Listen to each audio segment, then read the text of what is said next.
"Who will give me the wings of a dove?" asked King David. Why a dove? Because legend has it that during their long flight to Israel, all the birds become tired and ask to rest, and only the dove drives itself onward, wheeling and soaring, to find repose in the desert. And the legend concludes, "It is better to find shelter in the deserts of the land of Israel than in palaces elsewhere."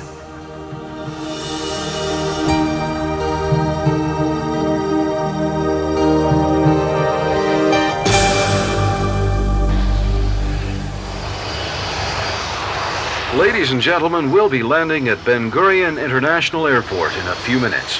The weather's always clear, ground temperature 72 degrees Fahrenheit.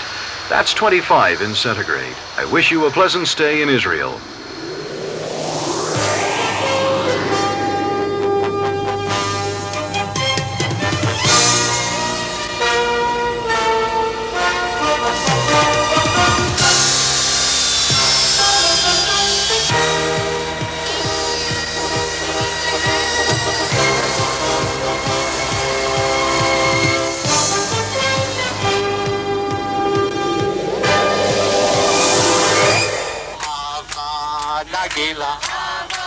Finally in Israel, we're back to the landscapes we've known, have read about and dreamed about.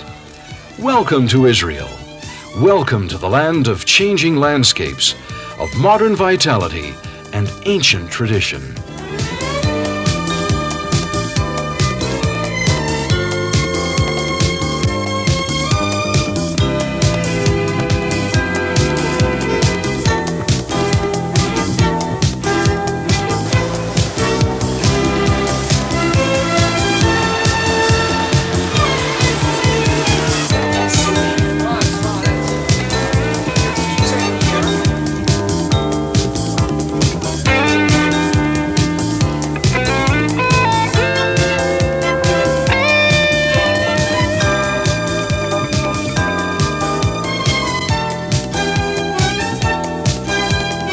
Traditions like hospitality, the oldest tradition of all, forged here by the Bedouin in the desert, only a few miles from the modern metropolis.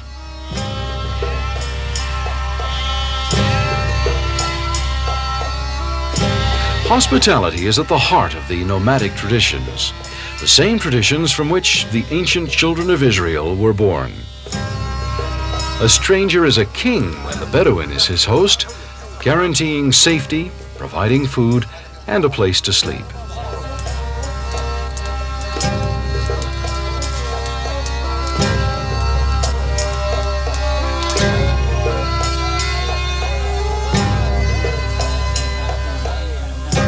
It was in a tent, much like this tent, that Abraham, the father of the three great religions, heard the voice of God, who sent him on the greatest test of all, to sacrifice his son, his beloved son Isaac, on Mount Moriah.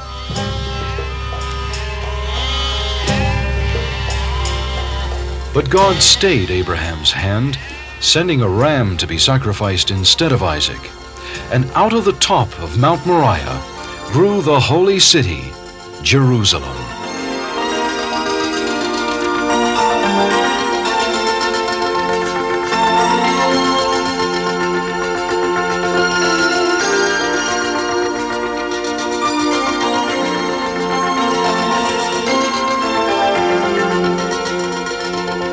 After 7 centuries, King David faced the walled Jebusite town, ordered by the Lord to conquer the city, but to avoid all bloodshed.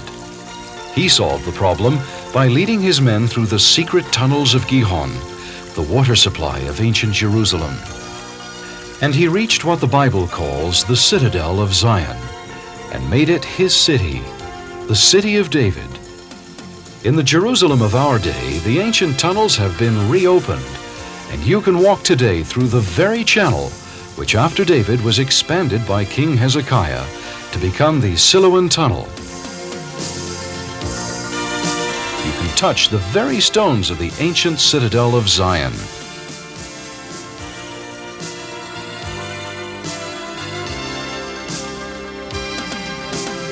Or pray at the site of the traditional tomb of David on Mount Zion.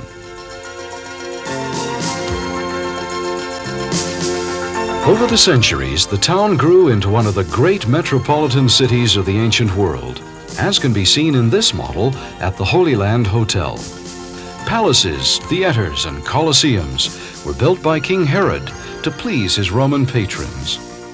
Herod rebuilt Solomon's temple into the grandest of all his buildings. But Rome sought to expand its empire and marched on Judea, conquering Jerusalem with all the bloodshed that King David sought to avoid. And the flames that destroyed the temple in the year 70 were the fires that sent the Jewish people into exile, into 2,000 years of homeless wandering.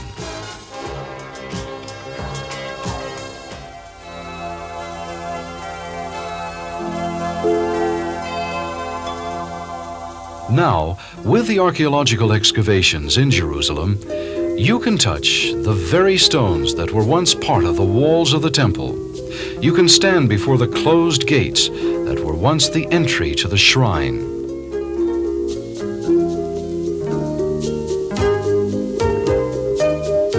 You can ascend the flight of stairs that led through the ancient stone gates to the temple.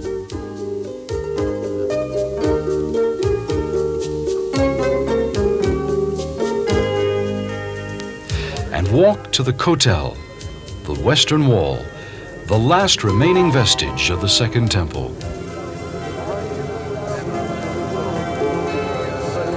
The place to which Jews have turned for 2,000 years, with sorrow over their exile, with hope for redemption.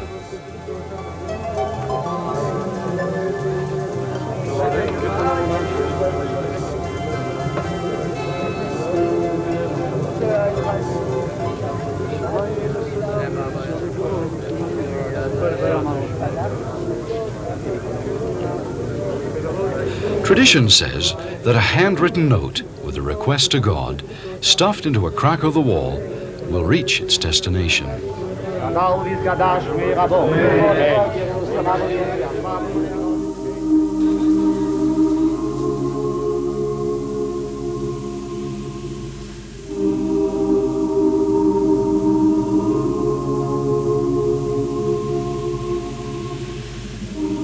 And at night, says the legend, a white dove comes sailing down over the wall, cooing its sorrowful song, mourning the destruction of the Holy Temple.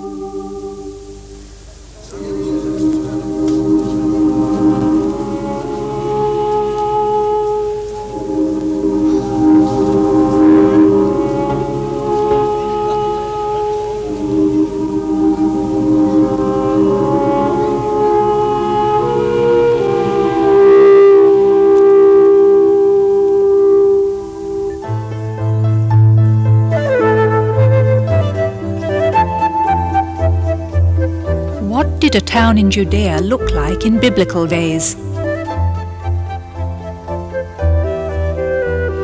Kfar HaHashmonaim was built here, on the plateau near the reconstructed ancient city of Modi'in. Here, time seems to have stood still since the days of the Hashmonaim dynasty in the kingdom of Judah. Here we can understand the shepherds squabbling about the well, and see the wheat being threshed and milled to prepare tasty matzot or pita bread, as in the days of the Exodus from Egypt.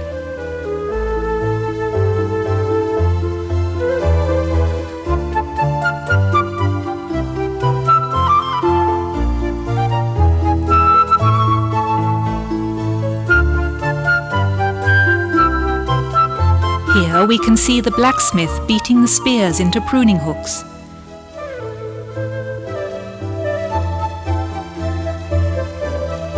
And here we can see a typical Jewish house in Bet Midrash, the schoolroom, where one student reads the text and two others expound on it. A Hasmonean village, an enjoyable visit to biblical times.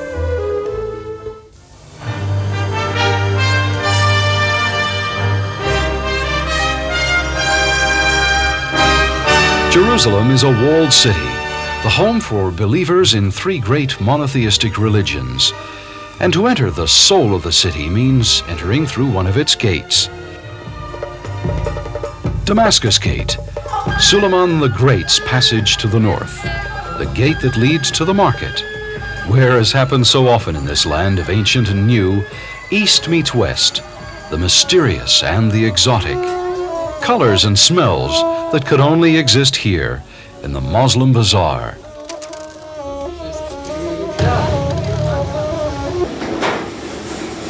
A tin surface over glowing coals, and a ball of dough being pounded into its sides, what Jerusalemites call esh tanor pita bread. With its origins apparently in Iraq, it nevertheless has a uniquely Jerusalem flavour. Wrap it around falafel or a steak for a true taste of paradise. Jaffa Gate, used by all. It's the main entrance to the old city of Jerusalem. In this tower, say the legends, King David strummed his harp, chanting his magnificent psalms.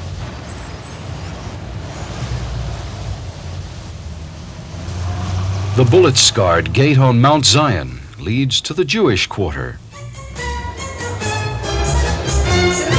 Here, the Jewish community of old was renewed in our time, built upon and alongside the ancient remains that date back to the time of the Temple.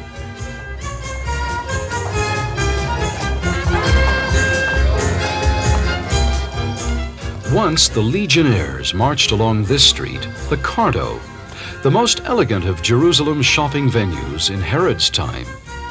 Today it's a mall full of shops and studios where Jewish craftsmen and artists, using ancient and modern motifs, display their work. This ancient map is called the Map of Madaba, after the city of Madaba in the Kingdom of Jordan, where the original mosaics can still be seen. In the 6th century CE, Israel and Jerusalem were already the focus for Christian pilgrims.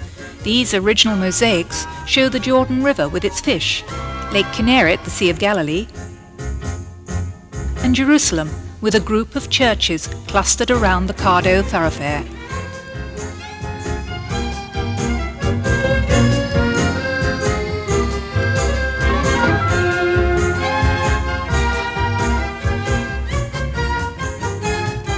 The sound of a shofar from the bowels of the earth, Shacharit, the morning prayer at sunrise in the Sephardi synagogues of the Jewish quarter. They were built in the 16th century when a few families arrived in Jerusalem, the descendants of those expelled from Spain. The Ottoman Empire did not gladly suffer the building of synagogues that would compete with their mosques, and to commemorate the period in which Judaism went underground for fear of the Inquisition, these synagogues were built under the road. Perhaps, too, they had in mind the prayer in Psalms, the despairing cry of the supplicant. Out of the depths have I cried unto thee, O Lord. Lord, hear my voice. Let thine ears be attentive to the voice of my supplications. According to tradition, this synagogue was built on the site of Rabbi Yochanan ben Zakkai's Torah school, before the destruction of the temple.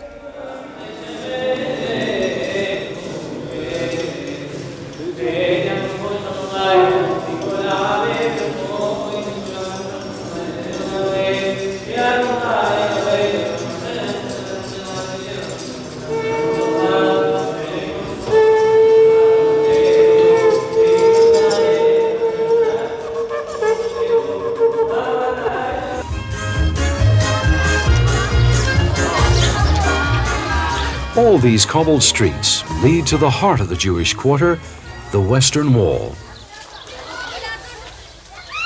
Through Dung Gate, one reaches the Temple Mount, the same Mount Moriah where Abraham faced God's test, and from where, say the Muslims, the Prophet Muhammad rose to heaven, riding his white horse.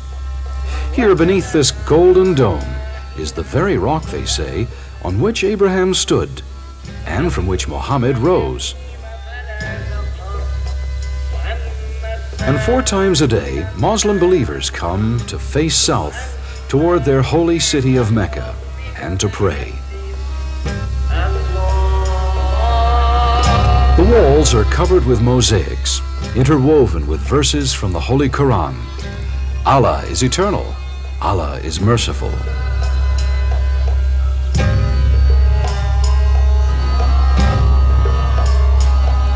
Standing at the southern edge of the compound is the Al-Aqsa Mosque. built as a memorial to commemorate the famous night flight of the Prophet Muhammad from the main mosque in Mecca to this traditional site.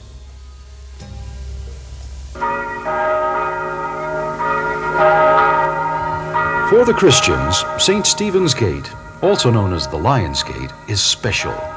Here on Palm Sunday, the believers follow in the footsteps of Jesus to the Holy Sepulchre.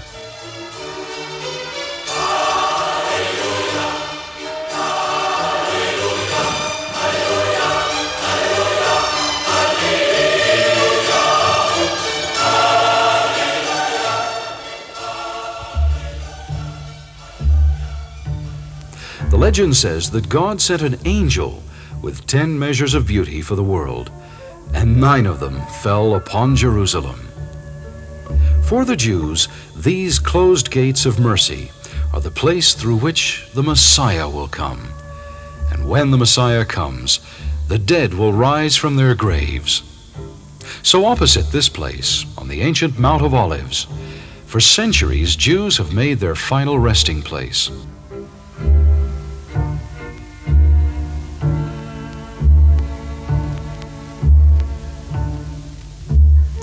From the tombs, they will rise when the gates of mercy are finally opened for the Messiah.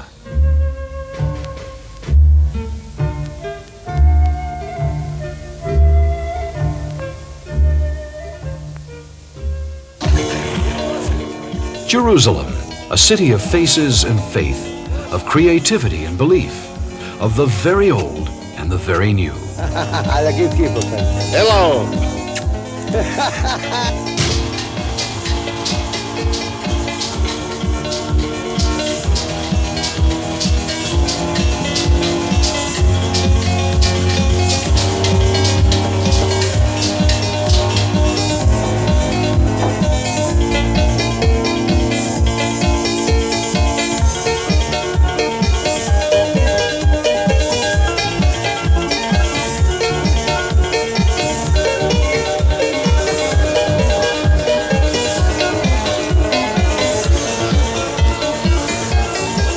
Island amidst this bustle is Mea Shearim, the most religious of Jerusalem's Jewish neighborhoods, where life from birth to death is devoted to God through study and prayer.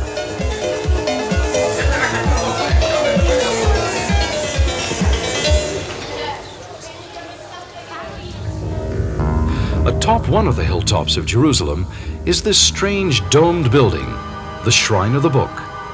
Inside, in its center, a tree-like form symbolizes the Tree of Life, and it's surrounded by a glass case containing 2,000-year-old Hebrew scrolls, the oldest in the world, found in the Judean desert.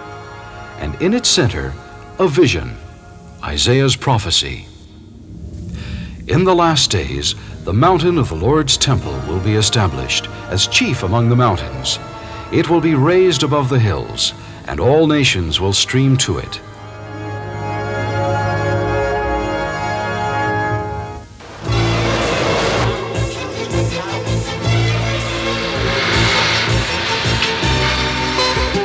At the city's edge, the Judean desert, where the prophets went for inspiration, home for the Bedouin and the stones, the sand and the wind.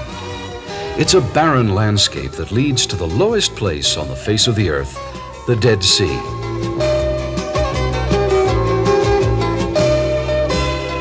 Along the shores, from mountaintops below sea level, one can peer into the caves and discover a 2,000-year-old ghost town where the Jewish hermits, known as Essenes, escaped from Roman-occupied Jerusalem.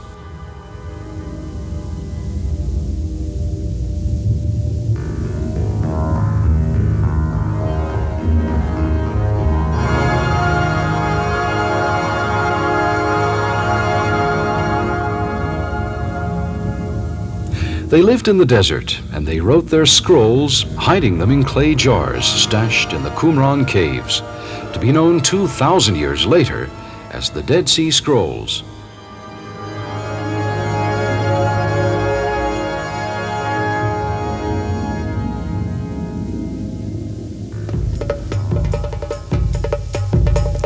North of the Dead Sea is the city of Jericho, the oldest continually inhabited city in the world, an oasis of sparkling colors in the pale, dry light of the Jordan Valley.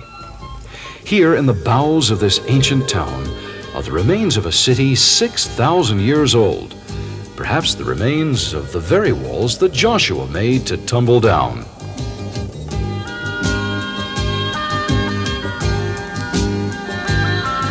Jericho's dry climate and warm sun made it the natural winter resort for the wealthy citizens of Jerusalem.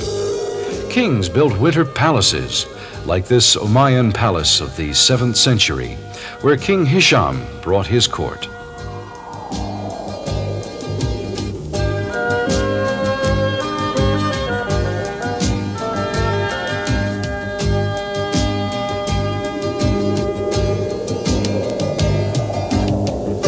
And here, beyond this grove, beneath this clay-walled house, is a mosaic floor from a 6th century synagogue.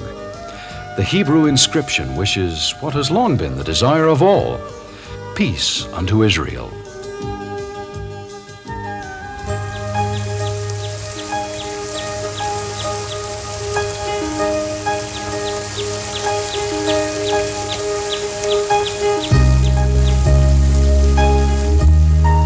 Charming, coolly inviting beauty spot beckons the visitor out of the intense glaring heat, the Ein Gedi Nature Reserve.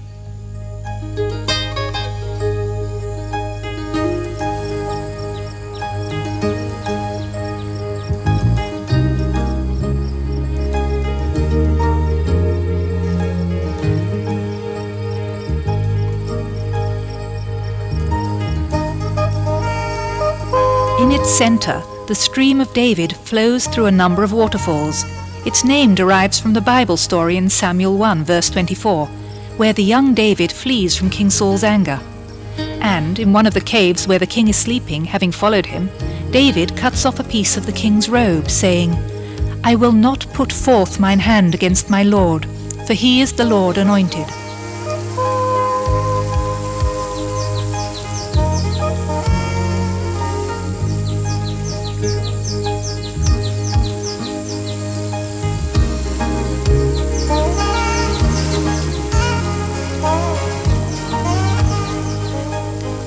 The Ein Gedi Reserve is home to curious mountain goats and rock hyrax. A cool and refreshing spot on the outskirts of the desert.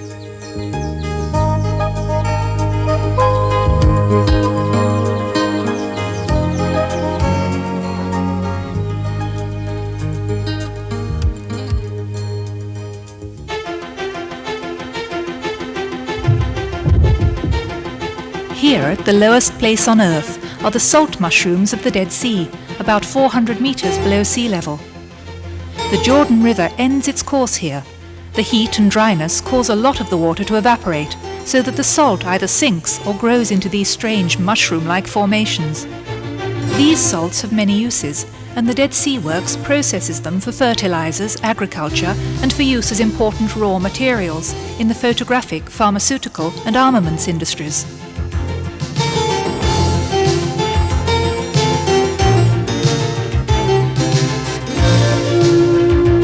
The Dead Sea has many spa hotels along its shores, and there's nothing like its famous black mud for soothing painful joints and easing skin conditions.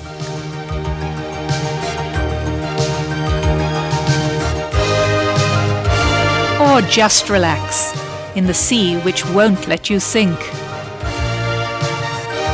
And on the terraced cliffs, climbers snake their way down to mysterious canyons. Voices of excited children fill the air north of the Dead Sea in the Adventure Water Park. And perched on the plateau looking out over the water is Kibbutz Ein Gedi. This kibbutz has become a symbol of unity, the joining of forces in the struggle for harmony between man and the desert around him.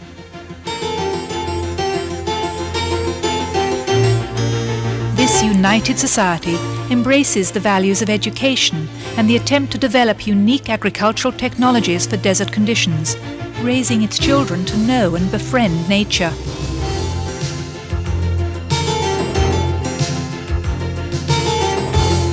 In the evenings, they come together in the communal dining room to meet and talk. A society that bridges generations, a feeling of belonging and togetherness in the embrace of the desert.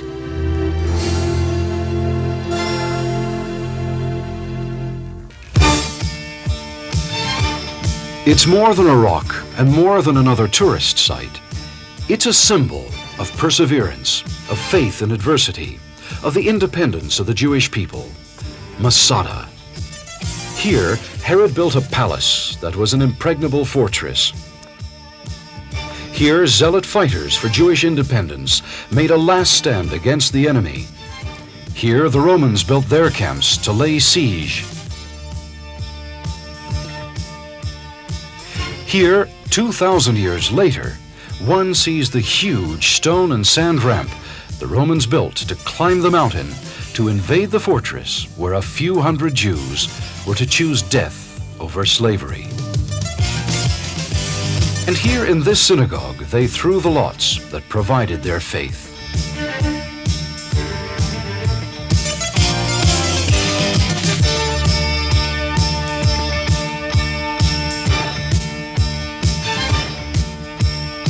Today, the courage of Masada's defenders serves as inspiration for youngsters about to become bar mitzvah.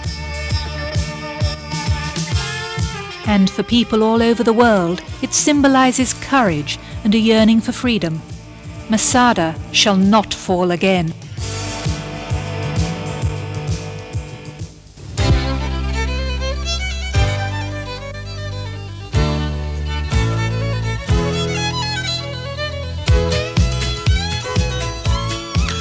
Heading south now on the road through Israel's Wild West. Many a Hollywood Western has been made in these canyons, on top of these mesas, and through these valleys. This is Israel's Negev, the eastern desert of the Great Triangle that makes up Israel's south.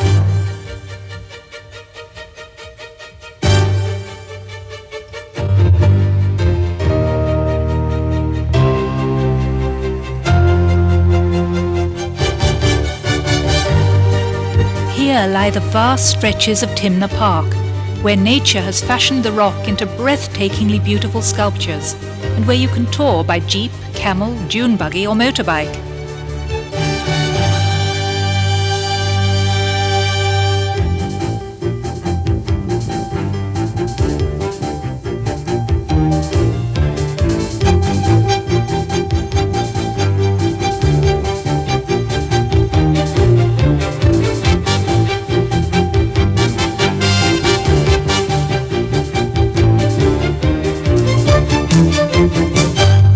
Solomon's lofty pillars, and at their feet the ancient copper mines that may have been King Solomon's.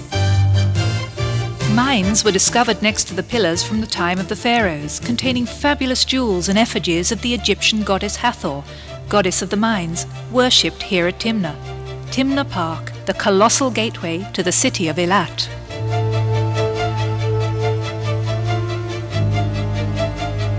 Eilat, the idyllic meeting place of steep red cliffs, warm, caressing air, and refreshing water. Eilat, there's nothing like it in the world. It's a city of fun, entertainment, and sheer delight. The beauty of Eilat lies both above and below the water. A magical world reveals itself in the depths.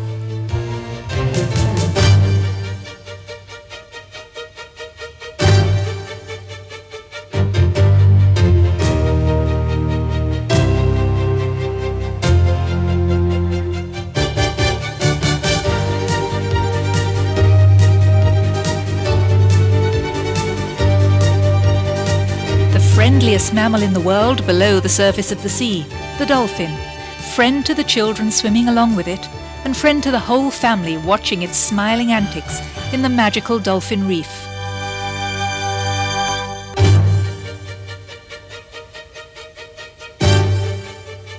A thrilling journey down to the coral reefs, a world of peace and tranquility, and home to the most beautiful fish in the world.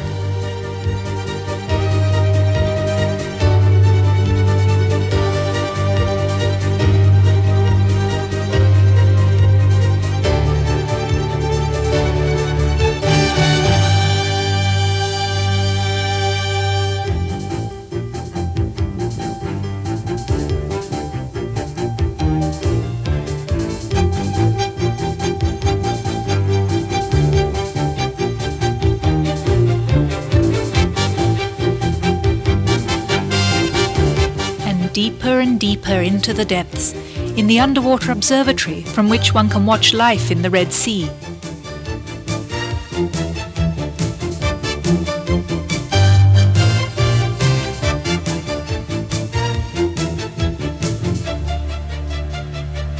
How beautiful are God's creatures!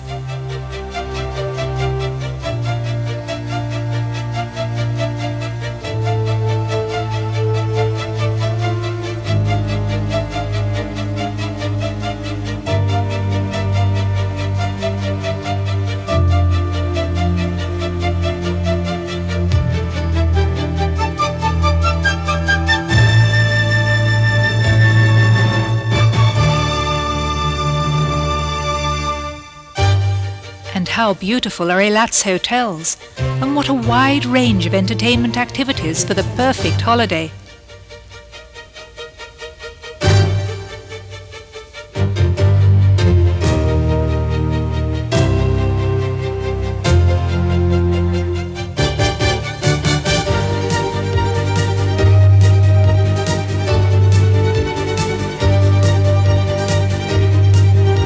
Today, Eilat and its neighbouring city Aqaba have come together on the path of peace.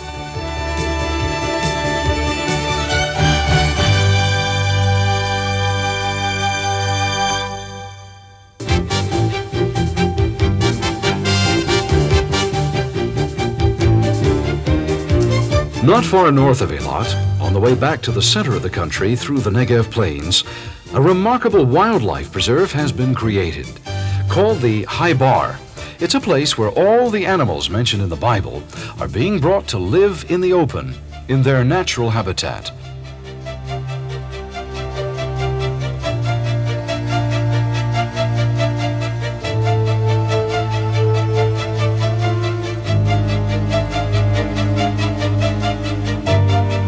Continuing our way north, we are compelled to stop at another rare and captivating spot, the observation point of Mitzpeh Ramon, another of nature's miracles, one of the most perfect craters in the world.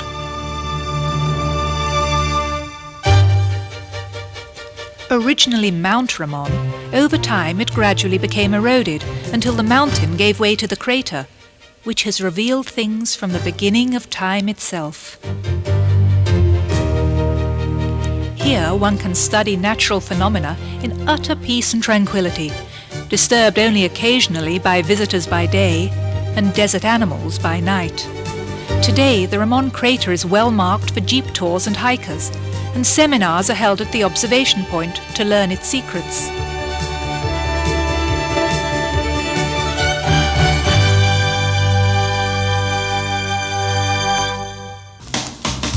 Hey, no! Give me some more! Sorry. Piggy, you're a piggy, I want to touch it. Alpacas have been brought over from China and Tibet to be bred here in Mitzpeh Ramon for their fine wool. Isn't it wonderful that these rare animals have found a home here? Who do you think is the more curious? Stand in line. Oh my god, look how much fur guys. So delicious. Can I have a sweater for you? Oh my god.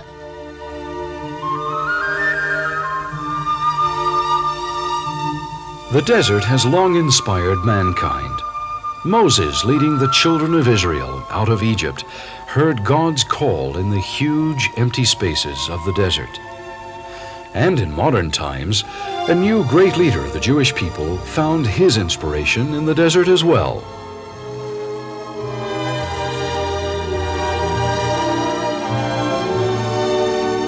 David Ben-Gurion and his wife Paula are buried here in Kibbutz Sde Boker, overlooking the Negev desert he believed could be made to bloom. It was in this humble cabin at Kibbutz Sde Boker that Ben-Gurion retired as his final act of leadership. Here at Kibbutz Sde Boker, he wrote his books, worked, like all the kibbutzniks, as a shepherd. Ben-Gurion inspired many young Jews to come to the desert and make it bloom. They worked hard, finding water far below the surface of the land, learning to use the water efficiently, planting vineyards, almond groves, and pomegranates, fulfilling the prophecy of Isaiah that the desert and the parched land would once again rejoice and blossom.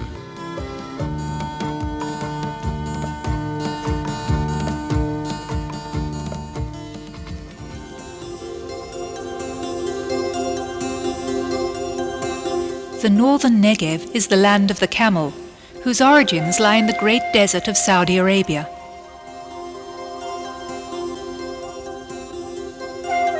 The camel probably arrived in Israel by way of the ancient perfume route, along which the perfumes and spices of eastern Arabia were transported through Petra in Jordan and the port of Alexandria in Egypt to make their name in the perfume markets of medieval Europe.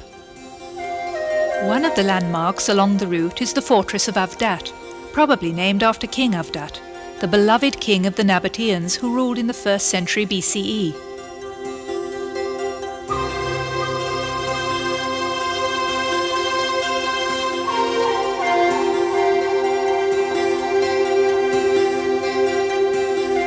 The Nabateans were probably Arab tribes who had arrived in the region in the 1st century.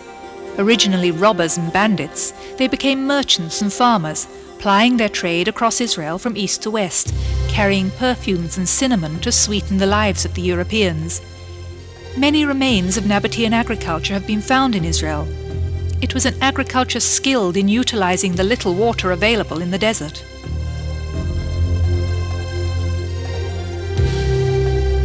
This kingdom later became assimilated into the Byzantine and Christian cultures that entered the region, and all that survives of it today are such magnificent relics as the Avdat, Shifta and Mamshit fortresses, and the beautiful city of Petra across the Arava Valley.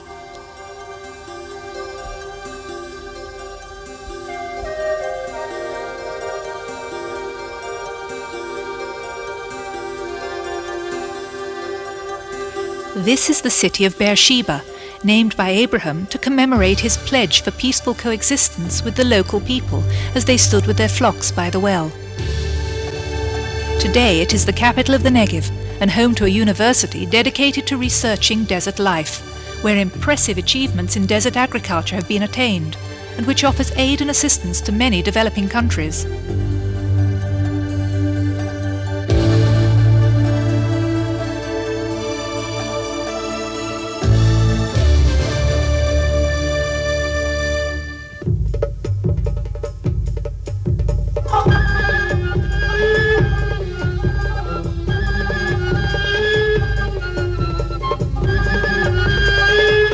Once a week, all the Bedouin tribes in the northern Negev gather at this colourful market, packed with agricultural produce, food and handicrafts. Sheep and goats change hands amidst clouds of cigarette smoke wafting from stern, gnarled faces that display no emotion, reflecting the desert which is their home. The market displays many items made from camel and sheepskin, and everywhere the inevitable coffee pots are brewing to while away the time in reflection or in telling the tales of the desert.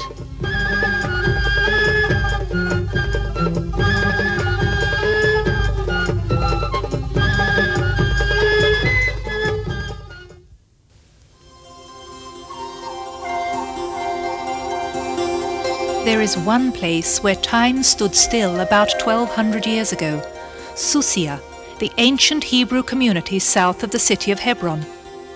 Susia was a large city that continued to thrive for a long period after the temple was destroyed. This beautiful synagogue was built on top of the hill, according to the dictates of the Torah.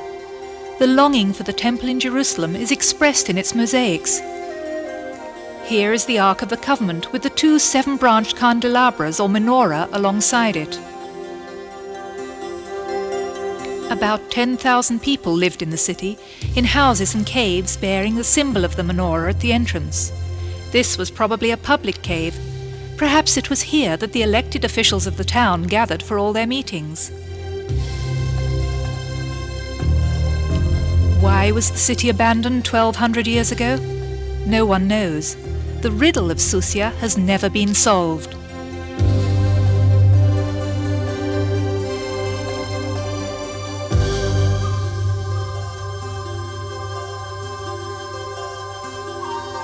All All the southern Judean mountains are strewn with caves. The unique geological structure of soft chalk with its shell of hard soil created the bell cave formations at Marisha and Bet Govrin.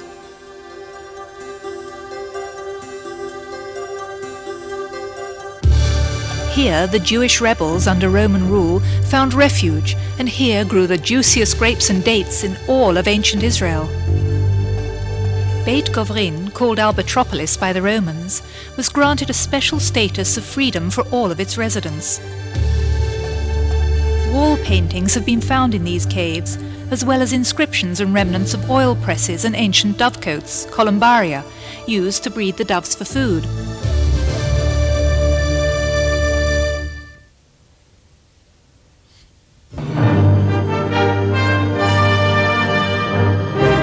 A strange mountain with an impressive palace at its center, north of Bethlehem and southeast of Jerusalem.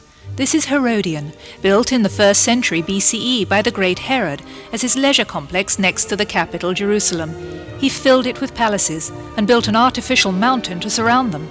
This is where Herod chose to be buried, but his grave has never been found.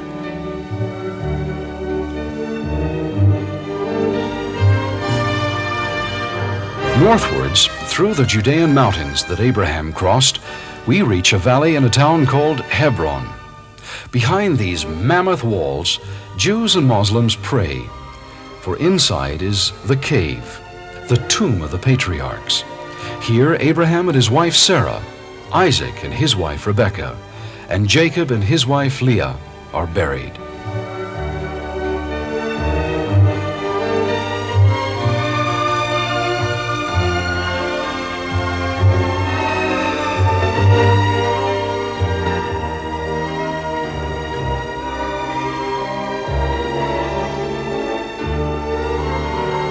Herod built the monument, modeling it after the great temple in Jerusalem.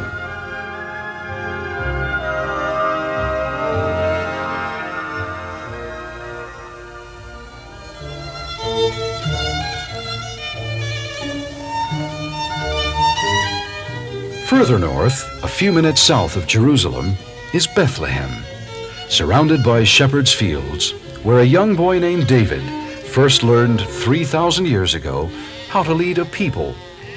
That young shepherd became King David, and 1,000 years later, another leader was born here, in a manger over which a church was built, and to which millions of Christian pilgrims have made their way over the years. Bethlehem, a city of peace and prayers.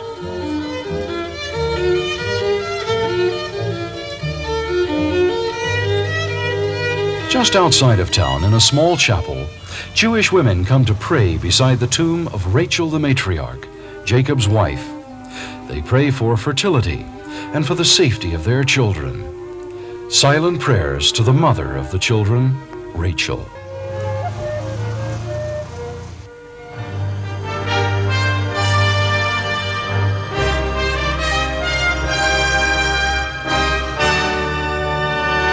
As a pearl in a crown, so sits Jerusalem, at the top of all the hills of Judea.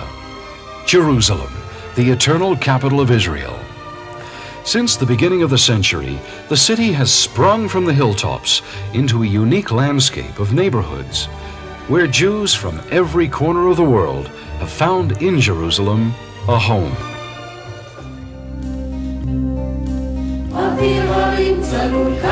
Jerusalem the Golden is what this most beloved city is called. Towards dawn, the narrow alleyways become filled with worshippers, streaming towards the Wailing or Western Wall.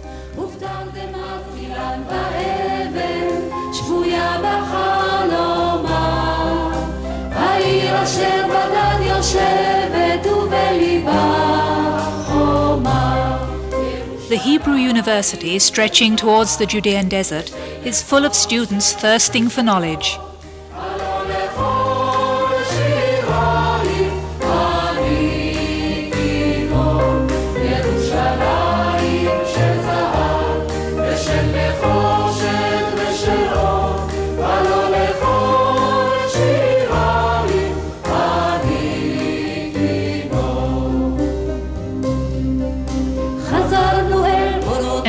kindergarten children look out at the world, and their drawings ask for peace.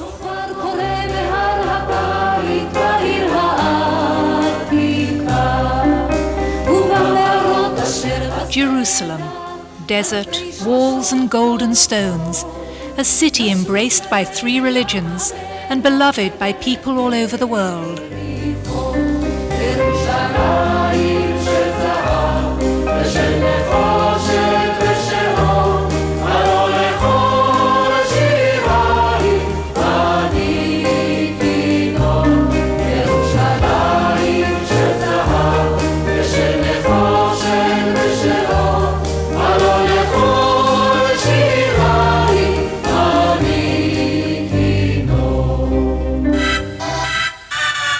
And the city teems with people from all walks of life.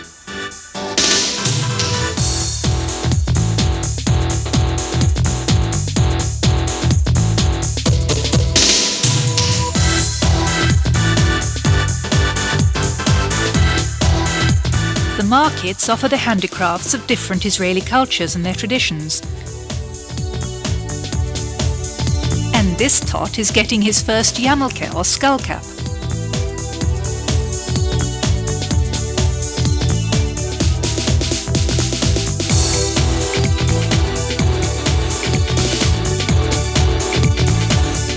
At the Israel Museum, sculptures stand out against the rising sun.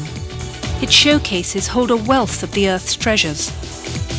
The roots of our culture are gathered in marble structures, the Israel Museum. A menorah flutters above a building on a hill. Hadassah Hospital, with its many wards, has international prestige.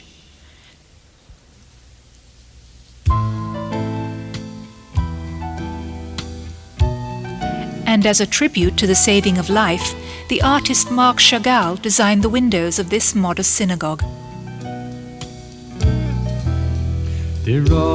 Stained glass windows depict the blessing of Jacob the father to his sons, Reuven, Shimon, Levi, Yehuda, Dan, Naphtali, Gad, Asher, Issachar, Binyamin, Yosef, Ephraim and Manasseh. And these are the stories of the 12 tribes, the sons of Israel. And this is the story of the people of Israel.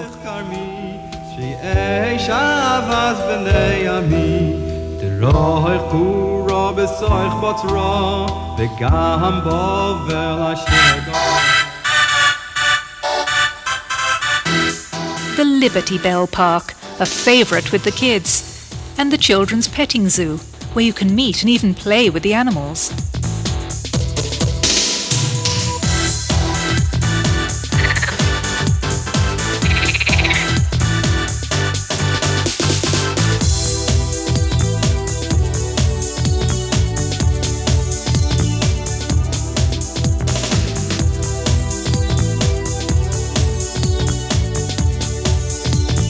And the air-conditioned mall where you can buy the latest fashions.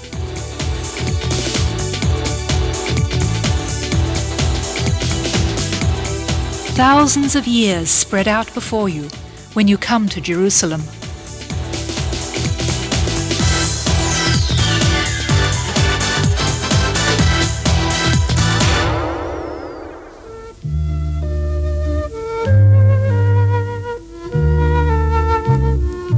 The cantor's voice and an eternal flame, an everlasting memorial to the victims of the Holocaust. Yad Vashem, a must for everyone, to feel and share the experience and draw close to one another, to remember and never to forget. And the names carved in stone cry out silently and are with you forever.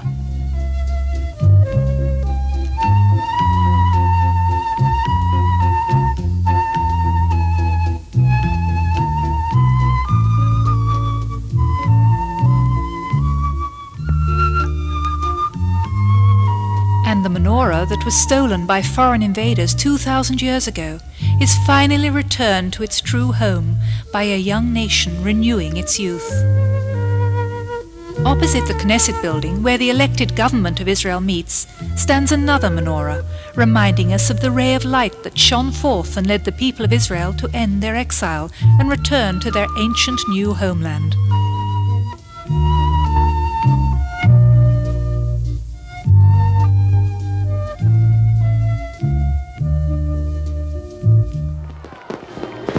And on national holidays, the fireworks explode overhead, above the wall, in glorious light, in pomp and splendor, and with a blessing for peace for the whole world.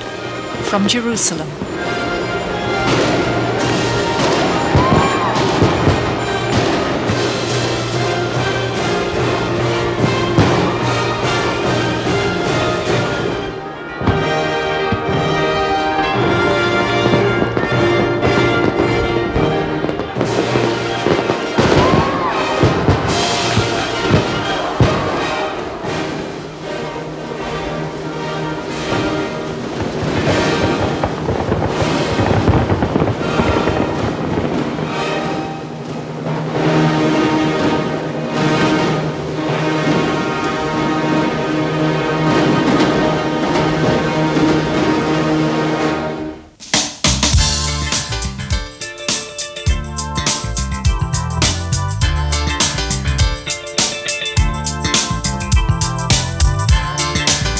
Tel Aviv, Israel's bustling metropolis, the city that never sleeps. Tel Aviv might be the oldest city in modern Israel, but it has a young and beautiful face and is constantly rejuvenating itself. This is the city that welcomes you upon your arrival in Israel, bordered on the west by the sea, so that all its residents appear to be basking on the seashore. Luxurious hotels, their windows facing the sea. And from the Opera Tower, Tel Aviv's newest piazza, we see the Mediterranean in all its glory. It's the first Hebrew city in 2,000 years, but its pace is international.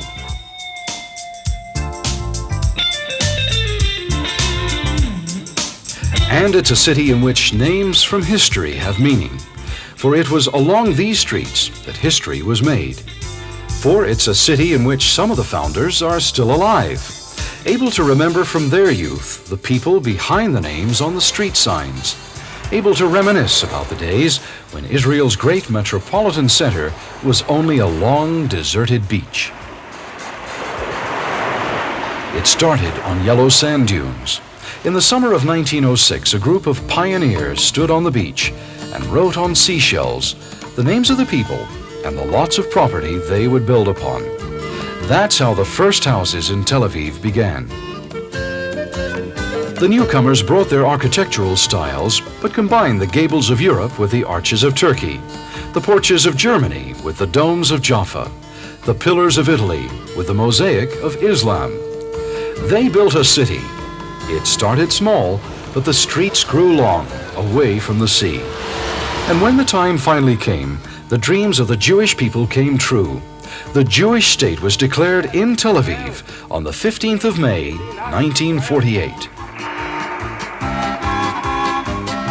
The celebration spilled into the streets, and the Jews poured into Israel from all over the world, received with open arms, as if it were a family reunion.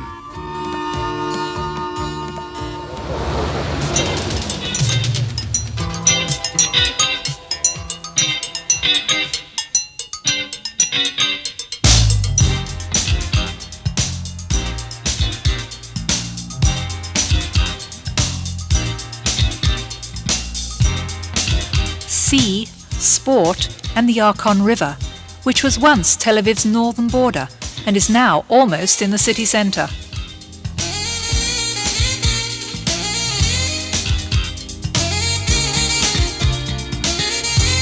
A culture that never stops. Tel Aviv's dance and theatre complex, the Suzanne Delal Centre.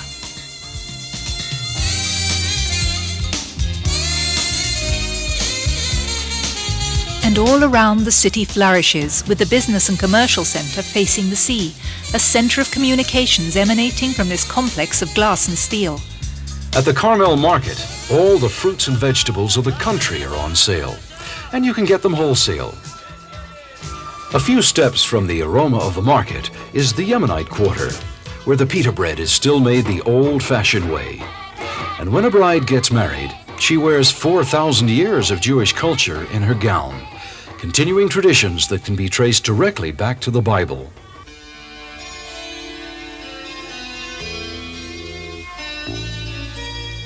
All our people's traditions can be seen at the Tel Aviv University campus in a unique museum, unlike any other in the world, called Beit HaTfutzot, the Diaspora Museum. Here, the history of the exile can be seen and touched. Here, children learn about the history of their people, about the prayers and traditions that kept the people alive, even when they were without a land of their own. And they learn about the synagogues the Jews built wherever they went to pray in, to mourn in, and to celebrate in. They learn about the people of Israel, dispersed over the globe, and yet held together by the same faith. Here in the museum, films can be seen showing the way Jews lived then in the shtetls of Europe or the villages of India. And when the pogroms came, the Jews packed their bags, heading for a distant land that they only knew of through the Bible. A long way from fiddlers on the rooftops were the palm trees and beaches of the land of Israel.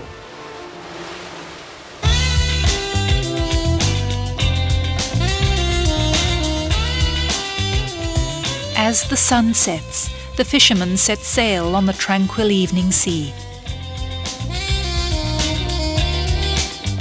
The pace of the city slows. Now is the time for leisure and entertainment at cafes or the amusement park, and the lights twinkle as far as the eye can see in the city that refuses to sleep.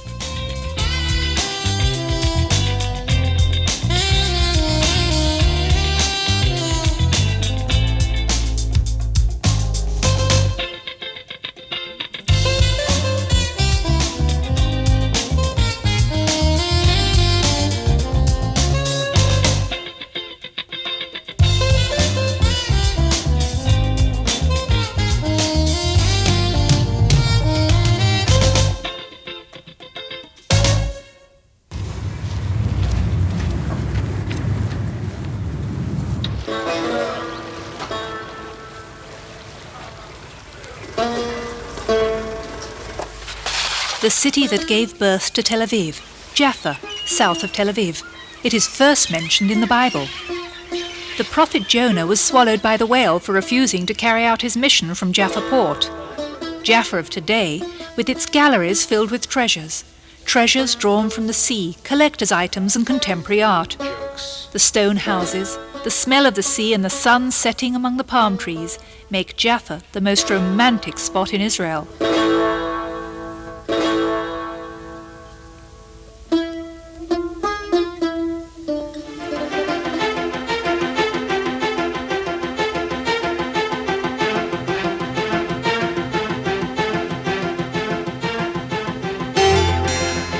Couples make their way here in the evening, surrendering to the photographer's camera beneath the sculpture of Jacob's dream and the sacrifice of Isaac.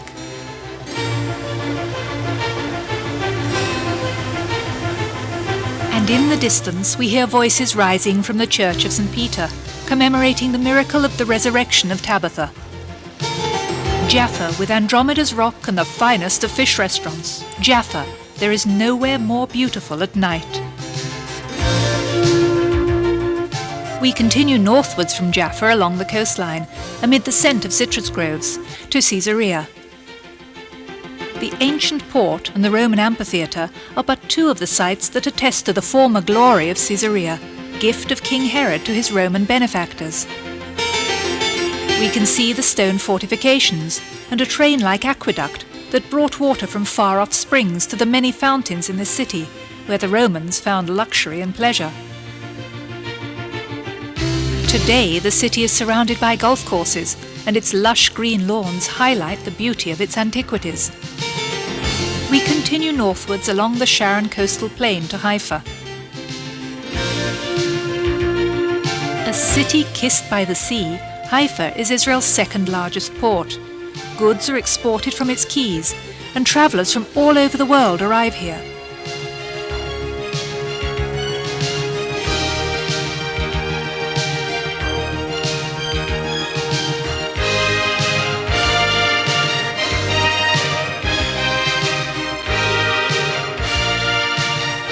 This is a meeting place for many cultures.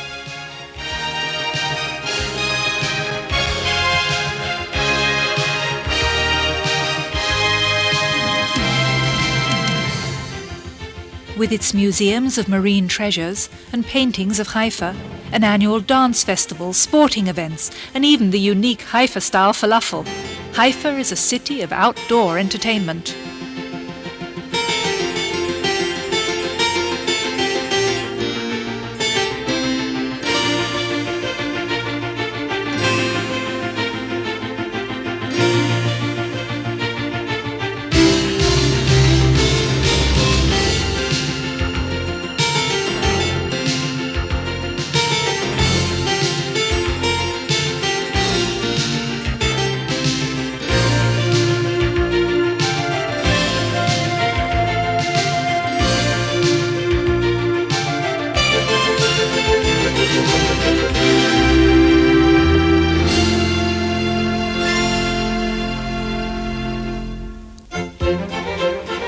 On the slope we see a golden dome, like a Hellenistic temple, with magnificent gardens.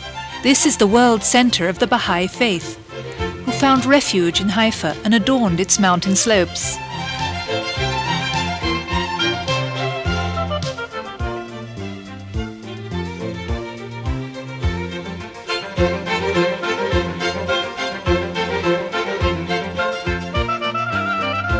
The city is also an ancient model of peaceful coexistence of three faiths: Muslim, Christian, and the many different ethnic Jewish communities.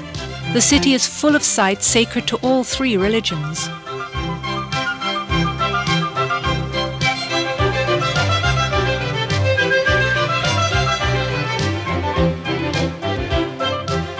Haifa, with its modern industrial parks, is also a centre for important high-tech research and development. The city facing the bay, Haifa.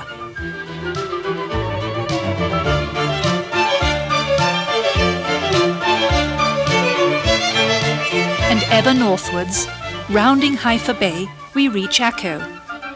Akko originated in the time of the pharaohs in the 15th century BCE and is today one of Israel's most charming fishing ports. Towering above the city is the cupola of the El Jazar Mosque, named after the governor who withstood Napoleon's attack in the 18th century. He was also responsible for renovating the city walls after the Crusaders.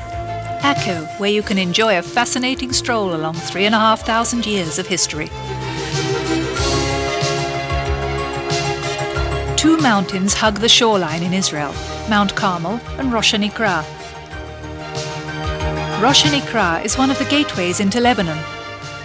The Elephant's Foot is situated by the sea, a chalky cliff under which lie crevices formed in the struggle between the waves and the soft limestone. Waves from the Mediterranean penetrate the crevices, creating dazzling multicoloured bursts of spray for the pleasure of the spectator.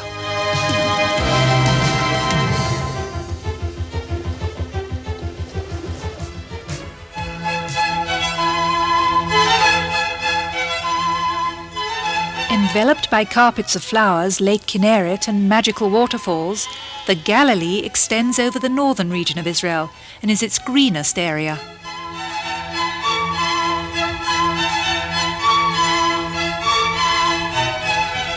And above the dales and valleys rises a mountain wreathed in mist, Mount Hermon, the main source of Israel's water. Mount Hermon towers 2,800 meters above sea level and in the winter is covered with glistening snow, affording visiting skiers endless enjoyment. Below the mountain, the Dan River enters the valley on the Lebanese border. The Dan, the Hasbani and Hermon rivers are the three rivers that feed the Jordan River, which flows from Mount Hermon via Lake Kinneret down to the Dead Sea. Banias is the Arabic name for the Roman city of Paneas, after the god Pan, god of shepherds and water springs. Sunken recesses bearing Greek inscriptions can be seen on the mountain cliff that conceals the cave from where the water rushes out. There is also evidence of the existence of a Jewish community called the State of Dan. In the course of time, this strip of land became the dwelling place of the Druze, the courageous people of the mountain. The difference in altitude between Mount Hermon at 2,800 meters above sea level and Lake Kinneret at 200 meters below sea level causes the water to tumble down, creating incredibly beautiful waterfalls and canyons.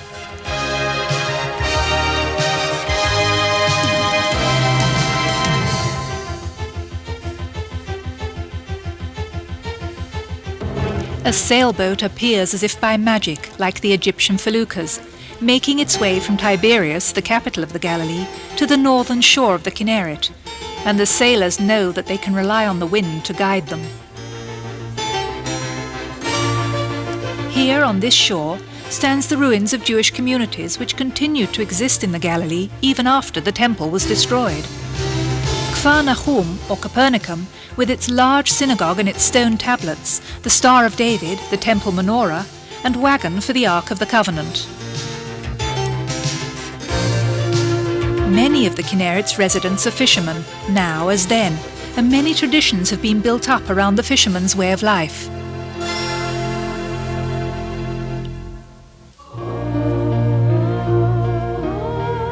A picturesque church, Tabcha, nestles on a hill slope, with ancient mosaics of peacocks, ducks and lotus flowers, including a mosaic depicting the miracle of the loaves and fishes.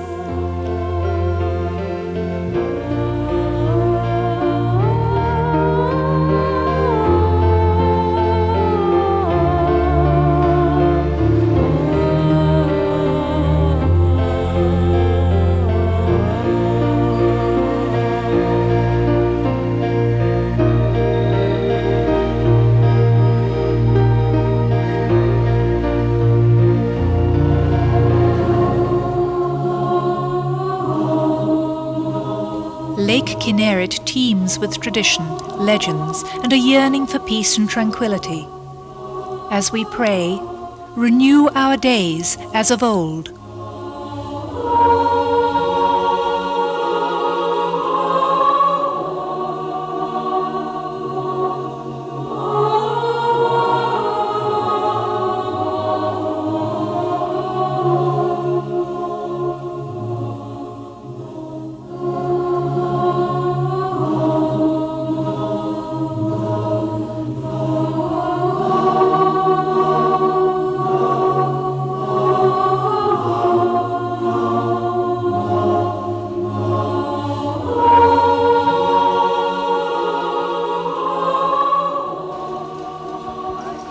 South of the lake, the Jordan River continues on its course down to the Dead Sea.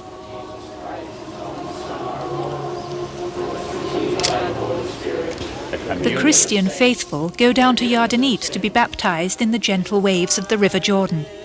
The Jordan is beloved and considered holy, and its message has reached across the globe.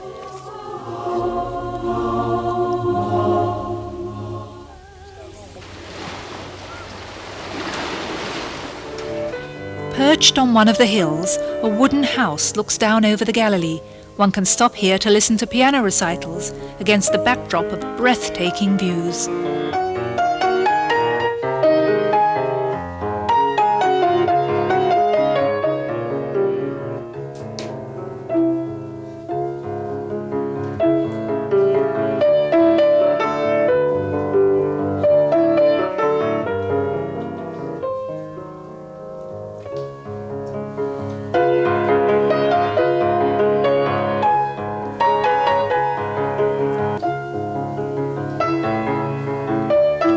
Freshly baked dark brown country bread, a selection of white and yellow cheeses and homemade wine.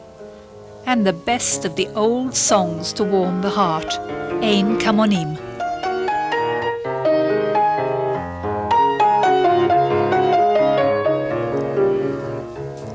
There is a pita baking tradition in this ancient village of Peki'in, where smiling Druze offer their timeless hospitality. Spread a little labneh and hyssop for the best taste in the world.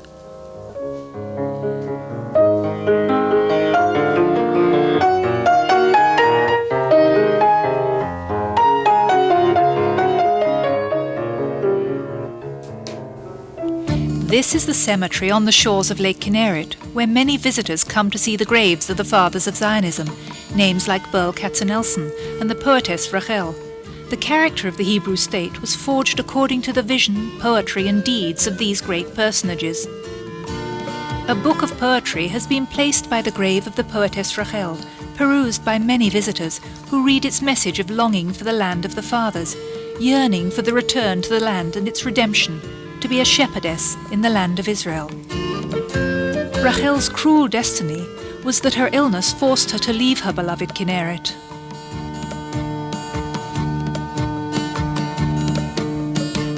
And when the pioneers came to the Galilee, they built their farms and dug wells. This is the farm of the Dubrovin family, who arrived at the turn of the century at the foothills by the Hula Lake, which they'd heard in Russia was a beautiful lake with a myriad of birds. The family succumbed to malaria one by one, but still would not leave this place. Today, their grandchildren live here, and the farm has been restored as a site where the visitor can truly experience what it meant to be a pioneer. Moonlight chamber music concerts are held here during the summer.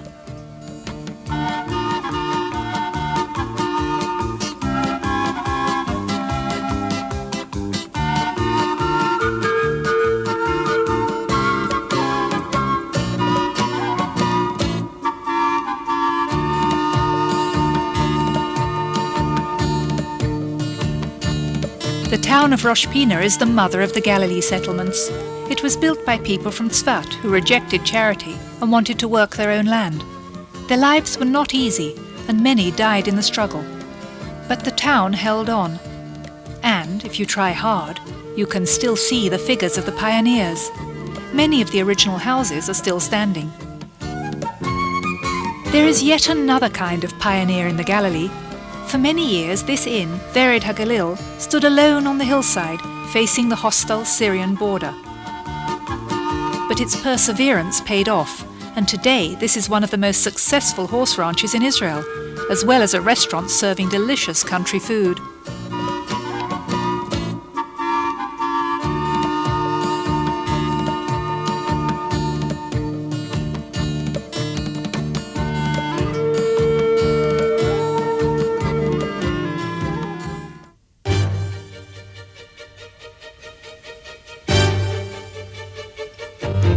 Tiberias, capital of the Galilee. Mountains encircling the Kinneret, springs of spa water, graves of ancient holy mystics, luxurious hotels, and non-stop entertainment.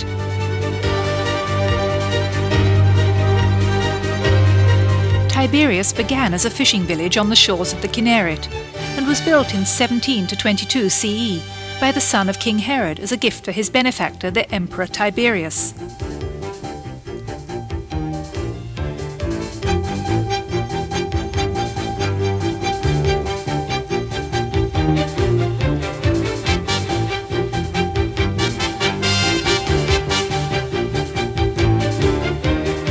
Word of its healing waters quickly spread throughout the Roman Empire, and it was here that many Roman dignitaries found a cure for their pain and entertainment for their pleasure. Tiberias Springs, now as always.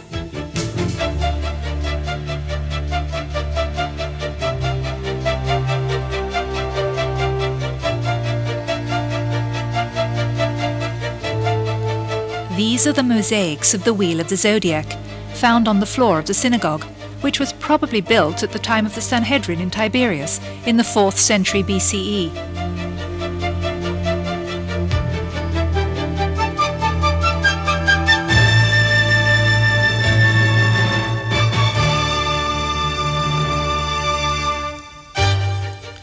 According to tradition, this is the grave of the Tannaic Rabbi Meir, the miracle worker, one of the greatest sages of the Mishnah. Tradition holds that he saved the lives of the residents of Tiberias from the Romans by working miracles.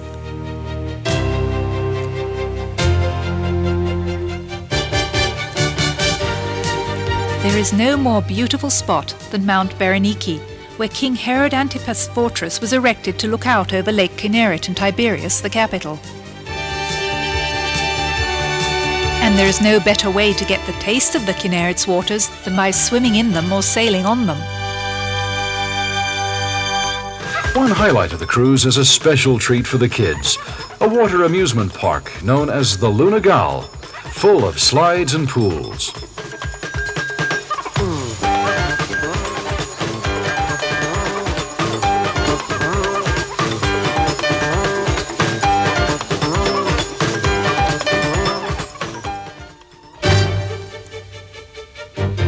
The Kinneret may be small, but its fame is worldwide, and it attracts people from throughout the world who come to discover its mysteries.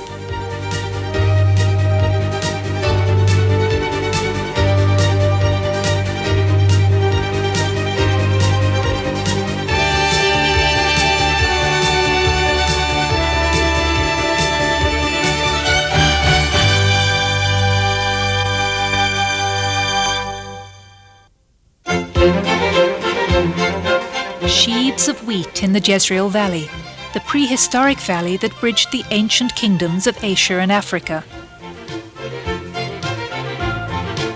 Megiddo, the city of King Solomon's horses, has been witness to many wars between Egypt and Assyria in the valley below. Megiddo is a city of ritual, with its giant Canaanite temple and the water system that brings water from an outside spring into the city. According to Christian tradition, this is where the final battle of Gog and Magog will be waged. Megiddo, or Armageddon, where good will triumph over evil.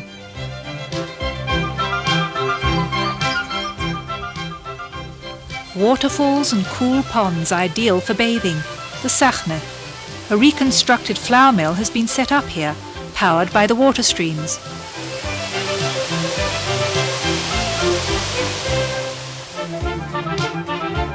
And a city that is slowly emerging from out of the earth, Bet Shean of the Roman kingdom, next to the modern Bet Shean.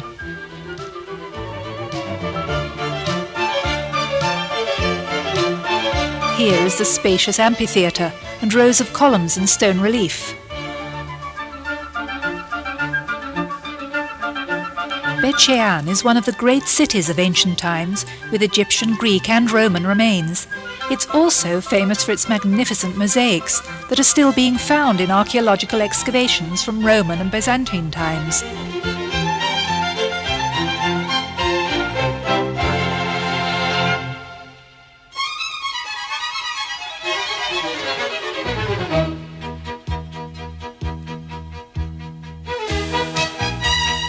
Israel has always formed a bridge between Asia and Africa, and many commercial routes have cut across it. The mountain peaks have always been her watchtowers.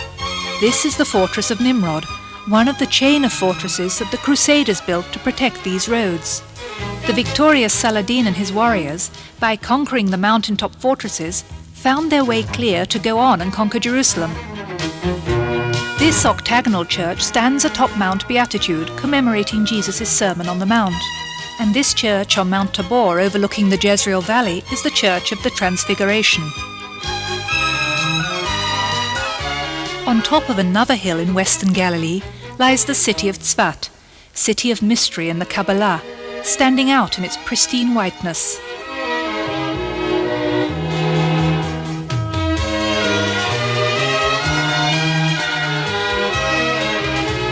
A little higher up, in a hidden valley in the Golan next to the city of Katzrin, are the remains of a wall covered with flowers. This is the city of Gamla, whose conquest enabled the Romans to conquer Jerusalem in the 1st century.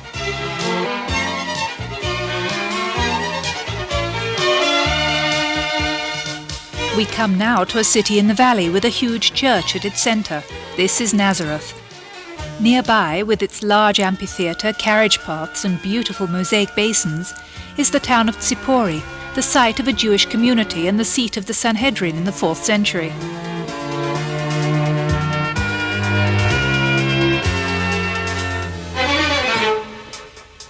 As we continue northwards, we encounter the facade of a splendid synagogue, Baram.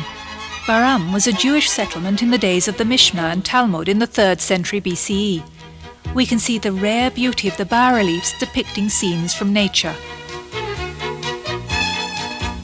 In the northern Galilee, the finger-like projection of land was formed as a result of the international agreements regarding Israel's borders.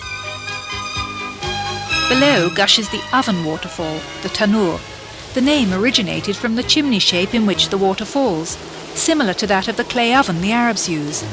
This is the cool, sweet water of the Galilee, ensuring that there will never be a shortage of shady, cool and tranquil places. And on top of the hill is the northern town of Metula. Army trucks, farmers bringing messages of peace, helicopters whirling overhead. A scene from a movie? Not at all. It's only to remind you that Israel is squeezed between hostile neighbours who are slowly coming together in the quest for peace. This is Lebanon's Good Fence Gate, preserved forever as the first step on the path to peace.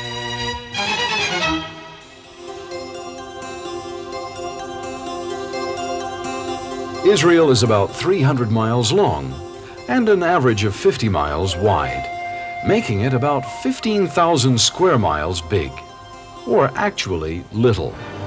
Its colors change in every bend of the road, and its people, no matter how old the history of the land, are always young.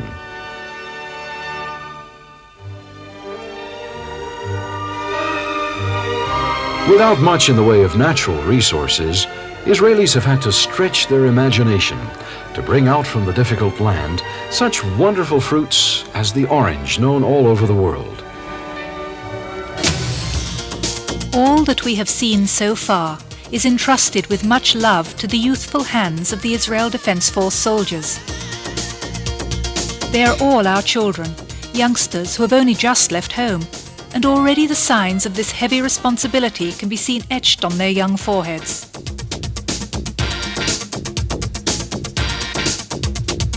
And that same girl or boy is already a future messenger of the state, pushing forward into the 21st century in technology for times of peace.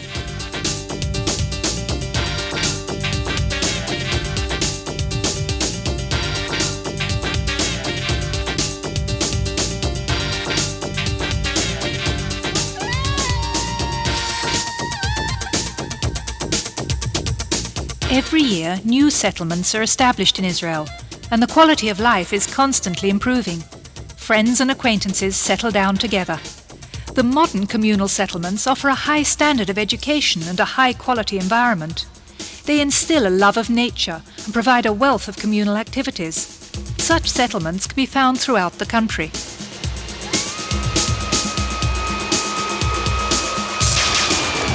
A people returning to its land. And almost every year the gates open to yet another community from the diaspora, and the children of Israel come home. And again the lost and the missing from the tribes of Jacob return from where they've been scattered and gather together in Israel. The exile is ending, the return to Zion continues, and the 20th century watches the miracle in wonder.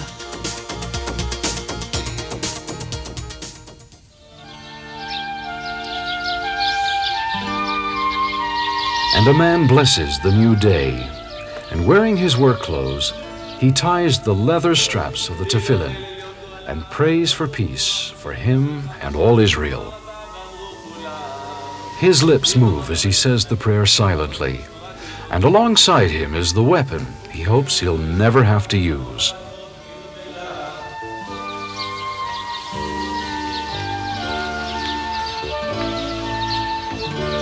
And by the sweat of his brow he sows the land, so that in joy he can reap.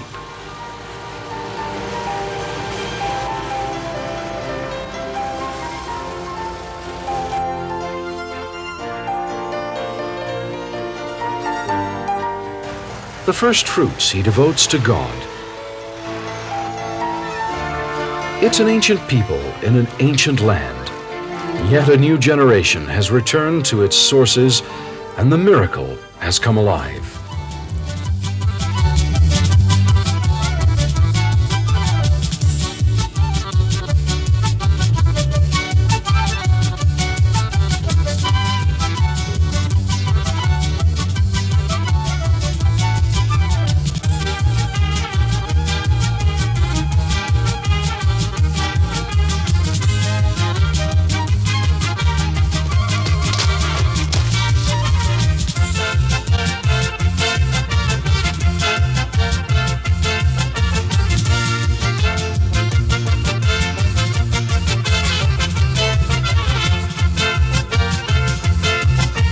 This is Israel.